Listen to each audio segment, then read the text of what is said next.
Oui, il y en a beaucoup alors que ça démarre ce soir pour la zone A. Maryse qui nous demande: mes petits-enfants qui habitent Lyon doivent venir chez moi en Bretagne pour les vacances.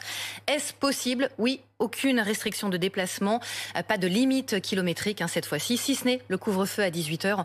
On rappelle qu'on ne doit pas se trouver sur la route au-delà de 18h. Il faut s'organiser, nous dit le ministère de l'Intérieur, même quand on a des longs trajets. Il y a Olivia aussi qui voudrait savoir si on peut se rendre à la montagne. Elle a loué un appartement pour la semaine du 15. Alors oui, c'est tout à fait possible. Les remontées mécaniques sont fermées, mais les stations, elles, sont ouvertes et offrent d'autres activités.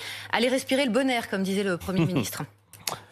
Autre question, toujours sur les vacances, oui, mais sur d'autres destinations. Oui, Gary qui voudrait aller dans l'Union européenne comme la Suède ou l'Allemagne, est-ce autorisé? Alors oui, là il faut remplir une déclaration sur l'honneur, c'est sur le site du gouvernement, un test PCR de moins de 72 heures et c'est la même chose pour rentrer en France, à l'exception des transfrontaliers, il n'y a pas besoin du test.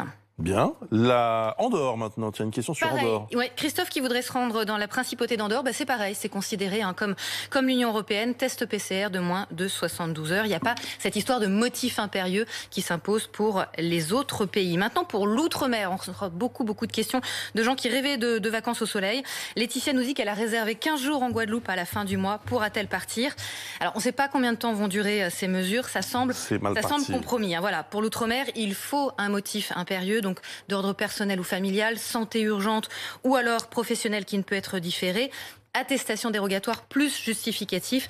C'est pour protéger ces territoires, disait le Premier ministre. Il y a eu 200 000 vacanciers en Guadeloupe et en Martinique à Noël. Et forcément, ça a des conséquences sanitaires derrière. En plus, si vous arrivez à partir, il y a une septaine là-bas. 7 jours d'isolement obligatoire une fois sur place. Oui, soyez extrêmement prudents parce que, effectivement, vous êtes très nombreux à avoir soit planifié des vacances, soit à vous dire encore, après tout, il est peut-être temps d'y aller. Non, là, ça va être très compliqué, effectivement.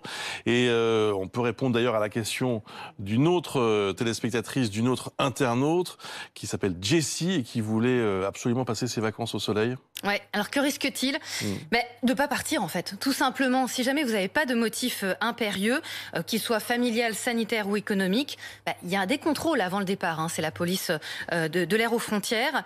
En cas de fausse déclaration de motif non valable, l'embarquement sera refusé. C'est ce qui est écrit sur l'attestation.